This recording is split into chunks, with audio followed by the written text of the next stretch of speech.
Imagine it's December 2001. You're a 45-year-old financial analyst named Sarah, living in a beautiful brownstone in the heart of a bustling city. You drive a sleek Volvo, financed just 2 years ago. Your world feels solid. Your master's degree hangs proudly on the wall.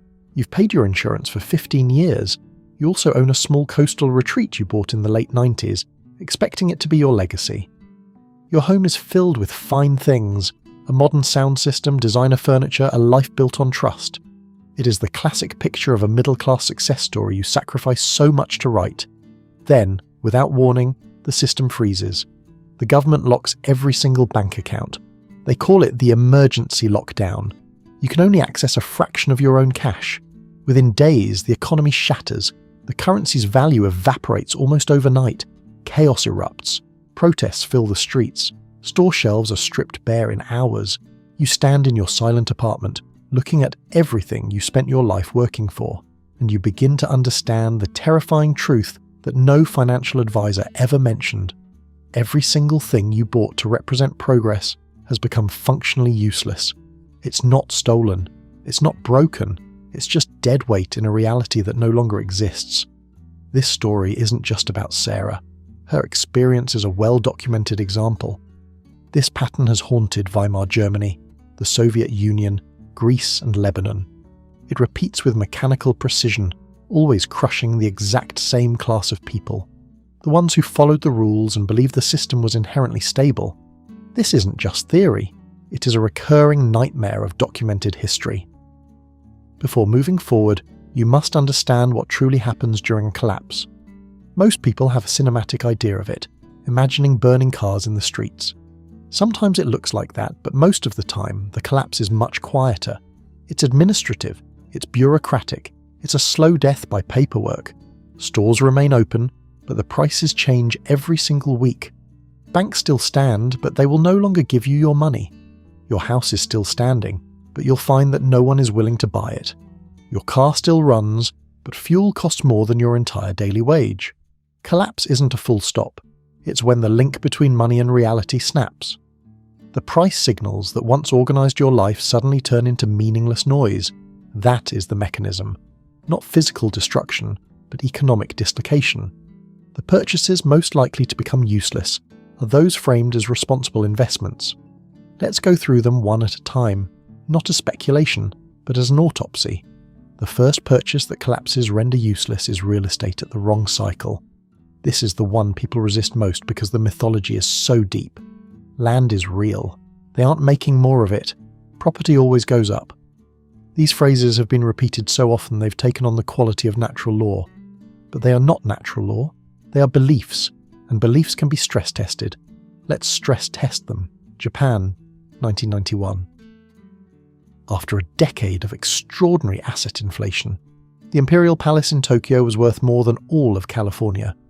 Ordinary families were taking out 100-year mortgages to buy modest apartments. They were literally multi-generational debt contracts sold as wise investments. They were told Japan was different. They were told prices only go up.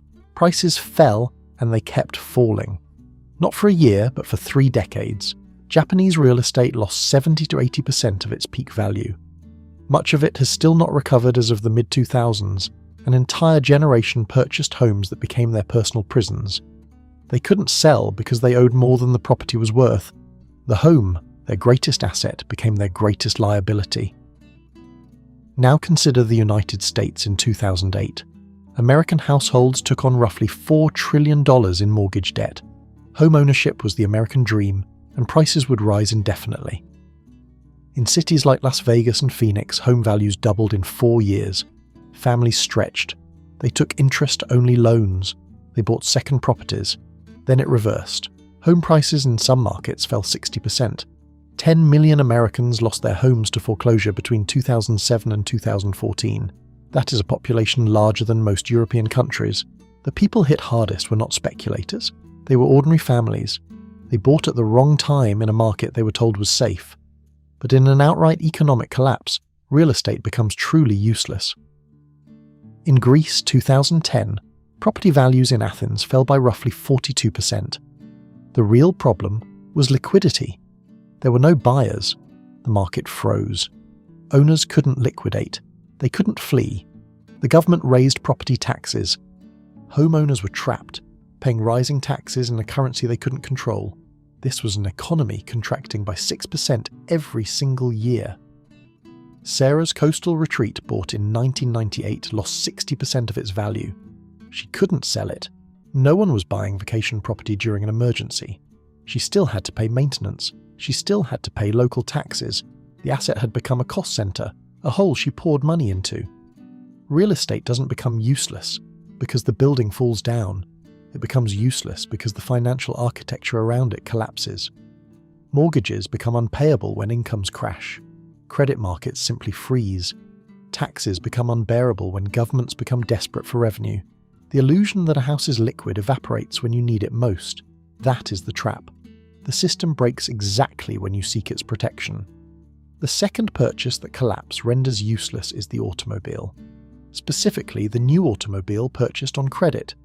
This one is less mythologized, but more devastating for the middle class. Consider Venezuela. In 2012, they were buying cars at record rates. Brands like Ford and Toyota had a massive market presence. A new car was a status symbol and a functional necessity. People believed it was a store of value in an inflationary world.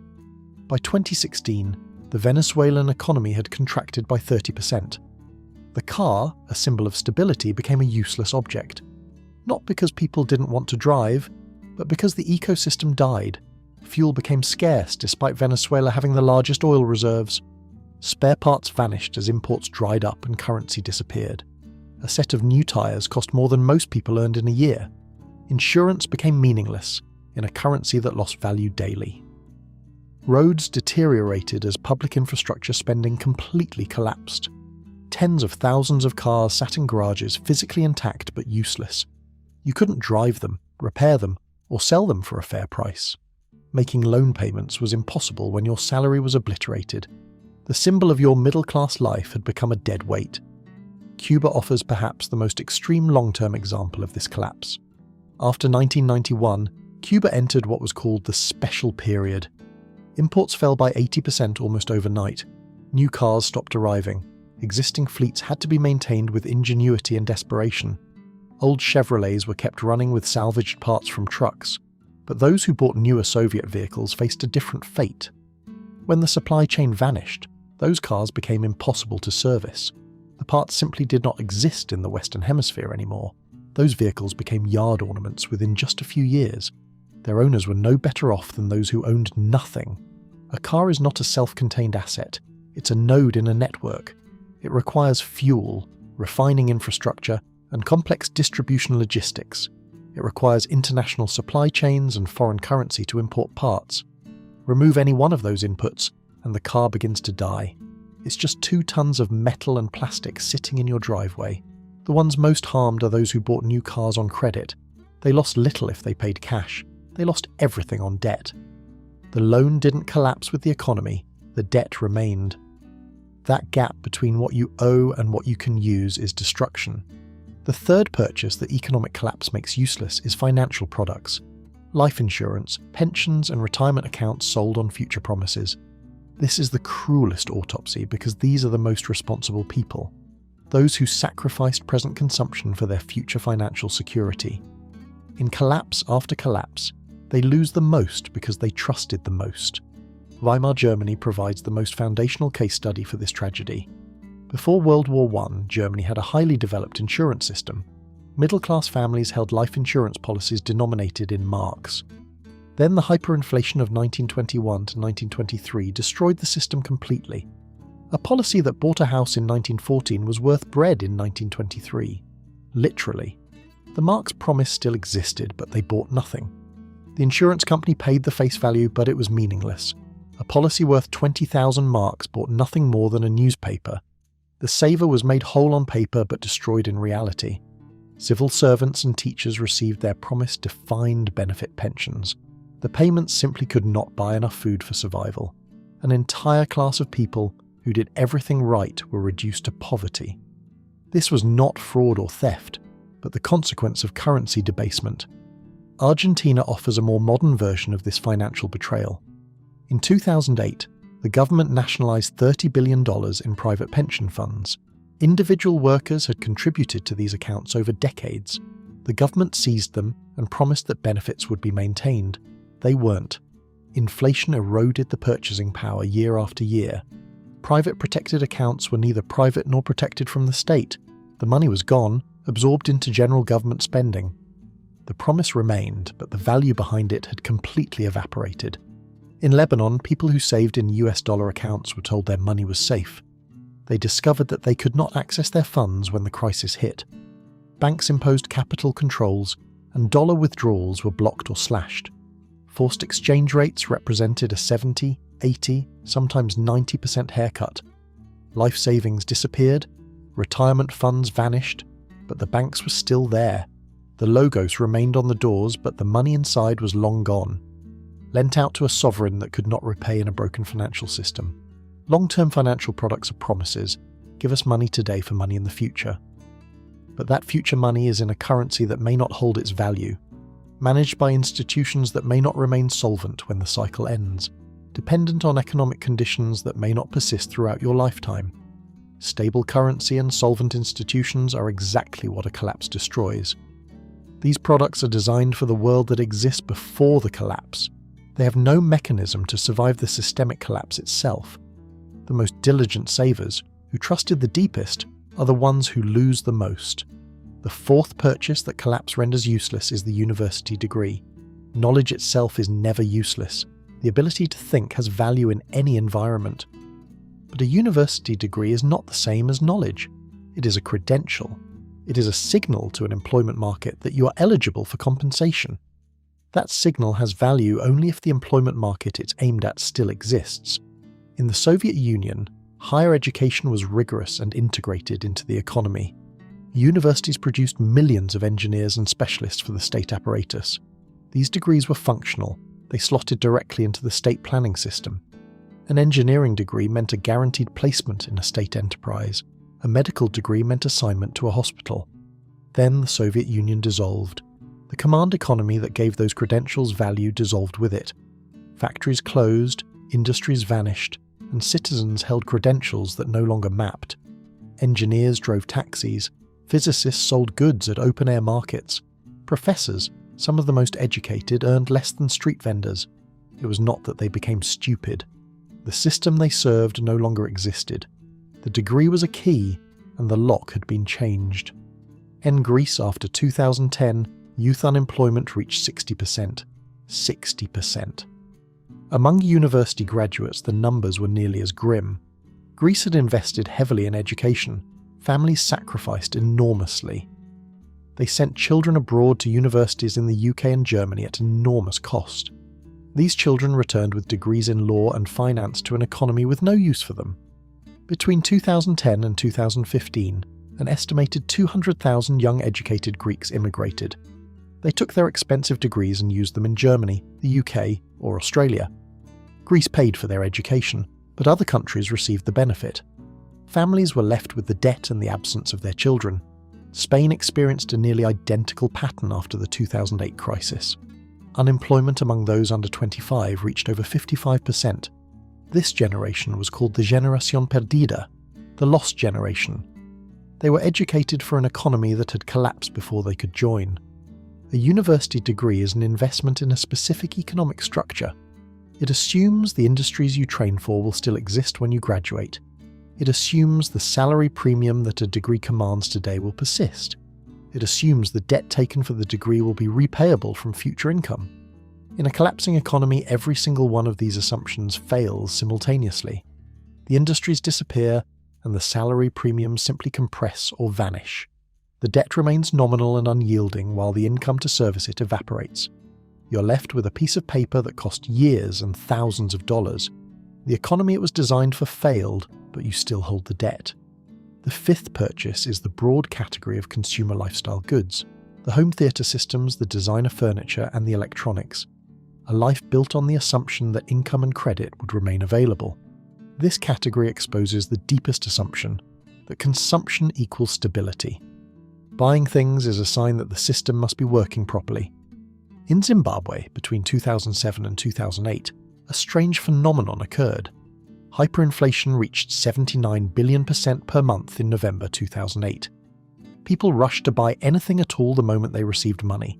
Holding currency for even a single day meant losing all purchasing power. They bought goods because a physical object held value better than paper. But here is what happened.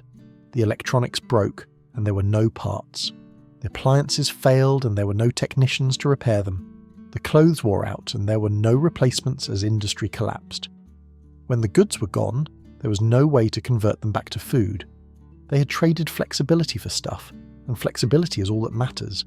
In Lebanon, after 2019, the middle class were enthusiastic consumers. Beirut was known for its luxury retail and vibrant consumer culture. Families carried significant consumer debt on credit cards and personal loans. They were told the currency was stable and pegged to the dollar. When the peg broke, the currency lost over 90% of its value. Those consumer debts remained. The credit card bills still arrived, but the income to service them had been completely gutted. A salary that once covered a comfortable life now barely covered food. The furniture and renovated kitchens sat there, depreciating in real terms. They were utterly irrelevant to the daily crisis of finding fuel and medicine. In a stable economy, buying goods feels like building a life. In a collapsing economy, goods are weight. They are anchors. They tie you to a place you might need to leave. They represent spent capital that can never be recovered again. If purchased on credit, they represent obligations in a broken world. The television doesn't feed you. The sofa doesn't protect you. The renovated bathroom doesn't generate income in this reality. These objects have value only within a functioning consumer economy. Remove that context and they become at best completely irrelevant. They are reminders of a life financed by money you no longer have. Step back from the categories and look at the pattern. Real estate, cars, finance, and degrees. These 5 categories are the pillars of middle-class identity in every modern economy. They are the checklist. Buy a home, get a car, get insured, get educated, and furnish your life. And in every economic collapse, they are the 5 categories that fail first and most completely. This is not a coincidence. It is structural. The middle class is fully integrated into the system. The wealthy have diversified assets, often held internationally in hard currencies or real assets. The poor operate in informal economies, barter networks and cash systems that don't depend on stability. But the middle class is fully invested. Their wealth is in their mortgaged home and financed car. Their security is in their pension, and their future is leveraged to a specific labour market. Their identity is in their consumption, which is almost entirely credit-fueled. Every thread that holds a middle-class life together runs through the formal financial system. And when that system breaks, every single thread snaps simultaneously. This is why economic collapses don't destroy the rich. They were never fully dependent on it. Their assets are structured to survive systemic failure. Collapses don't destroy the poor. The poor lose little because they had little. Collapses destroy the middle class surgically. The cruelest part is that the purchases that destroy them are the ones they were encouraged to make. The home they were told was an investment, and the pension they were told was secure. The degree they were told was essential, and the lifestyle they were told they'd earned. Every one of those purchases was, in reality, a high-stakes bet on systemic stability. A bet that the currency would hold, and that the institutions would remain solvent long enough. In stable times, those bets pay off for decades, until people forget they are exposed. Then the system breaks and the bets are called. That's when the illusion ends. Let's be precise about the historical frequency. Since 1900, there have been 68 sovereign debt crises. There have been 58 currency crises and scores of banking system collapses across every continent.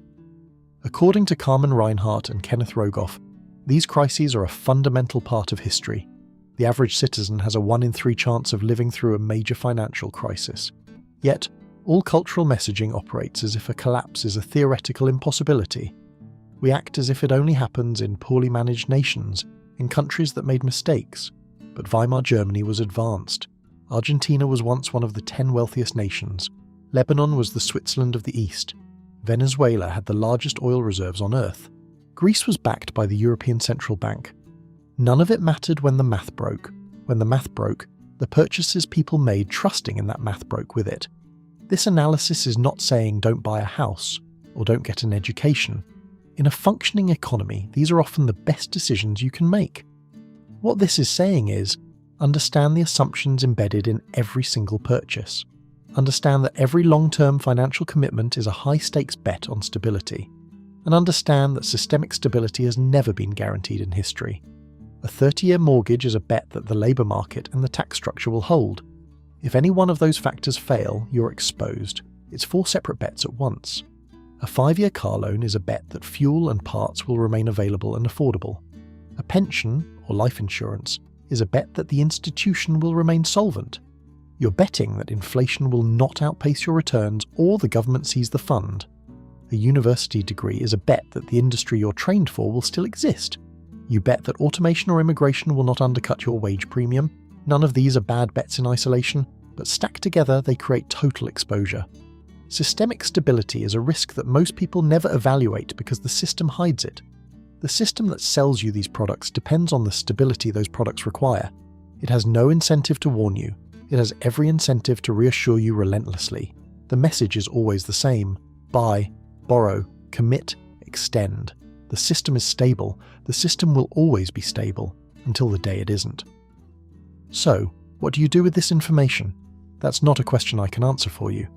Answering it would require predictions, and predictions are the enemy of clear thinking. No one knows when the next systemic break will occur. Anyone who claims to know is selling something.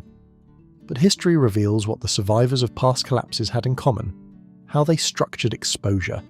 They maintained liquidity, keeping resources in forms that didn't depend on institutional intermediaries. They avoided concentration, meaning they didn't put everything into a single asset or currency. They maintained optionality, meaning they kept their ability to move, to adapt, to change course.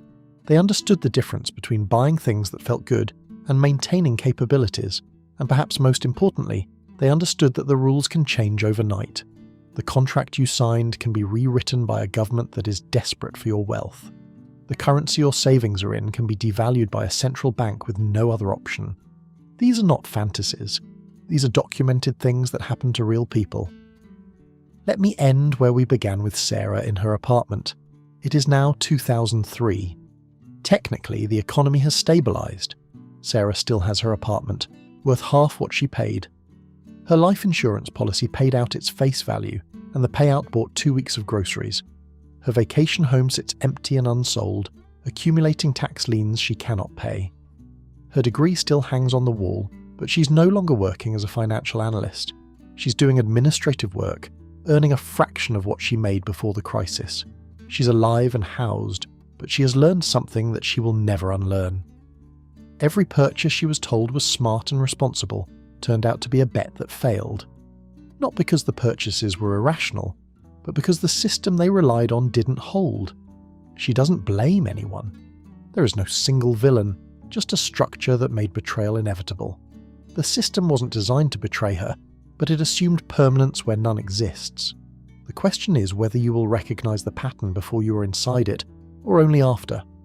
The pattern is already in motion somewhere right now. This channel dissects the past so you can see it. If that kind of clarity matters to you, subscribing is the simplest way to stay informed.